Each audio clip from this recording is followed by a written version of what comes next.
এনসিপির অন্যতম নেত্রী তাসনিম জারা এনসিপি থেকে পদত্যাগ করেছে। এটা এনসিপির জন্য খুবই একটা ভয়ঙ্কর ব্যাপার। বোঝাই যাচ্ছে ধীরে ধীরে এনসিপি জনসমর্থন হারাচ্ছে। শুধু তাই না, এনসিপির যে নেতাকর্মীরা তাদেরও মনোবল ভেঙে যাচ্ছে এনসিপি থেকে। যেভাবে জুলাইয়ের সামনের সারি থেকে নেতৃত্ব দিয়ে এই নেতাগুলি একটি দল গঠন করেছিল, শুধু তাই না, বাংলাদেশের সরকার প্রধান মানে উপদেষ্টার প্রধান ডক্টর ইউনূসের মদতে রাষ্ট্রীয় যন্ত্র ব্যবহার করে যেভাবে পুরো বাংলাদেশ ঘুরেছিল, সবাই ভেবেছিল এনসিপি এবার একটা কিছু করবে। তবে এনসিপির এই আশা পুরোপুরি ভেঙে গিয়েছে। এখন এনসিপির এত পতনের কারণ কি?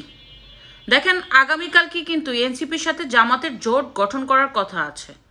মানে যে একটা জোয়ার হয়েছিল এনসিপিতে, সেই জোয়ার এখন ভাটা পড়ে গেছে।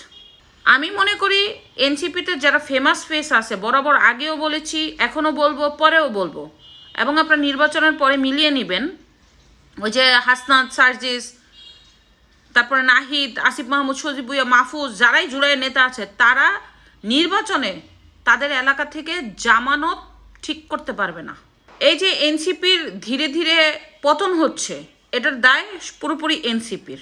এনসিপির মধ্যে ন্যূনতম সম্মানবোধ নেই। মানে তারা যেই হারে রাজনীতিতে আসছে, ঠিক এই হারে অপমান করেছে সিনিয়র নেতাদের। বঙ্গবন্ধু মানে নাই, জিয়াউর রহমান মানে নাই, শেখ হাসিনার কথা নয়, বাদ দেন, এমন কোনো ব্যক্তি নাই যাদেরকে তারা কটূক্তি করে নাই, বাজে ভাষায় গালিগালাজ করে নাই। মানে মনে করেছে অনেক কিছু হয়ে গেছে। কিন্তু বাংলাদেশের জনগণের পালস বোঝা লাগবে। ওই ঢাকায় থেকে এসি রুমে নেতৃত্ব দিয়ে সবগুলি মিডিয়া কাভারেজ করা, আর প্রত্যেকটা জেলায় গিয়ে, আসনে গিয়ে জনগণের কাছে ভোট চেয়ে ওই ভোটে জিতে নির্বাচনে জয়ী হয়ে এমপি হওয়া, সো ডিফারেন্স। আর এত সহজ হবে না। সত্য কথা বলতে, আপনারা তো গণ অধিকার পরিষদেরও দেখছেন। এই যে গণ অধিকার পরিষদ, এবি পার্টি, এনসিপি, এরকম ছোট ছোট আরো দল দেন না, এগুলির কোনো পাত্তা থাকবে না, কোনো পাত্তা থাকবে না।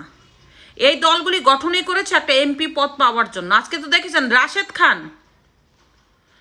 সে একটা এমপি পদ পাওয়ার জন্য এত দিনের অবদানের যে দল, যেটা নিয়ে বড় বড় কথা বলতো, সে গণ অধিকার পরিষদ ত্যাগ করে বিএনপিতে যোগদান করেছে।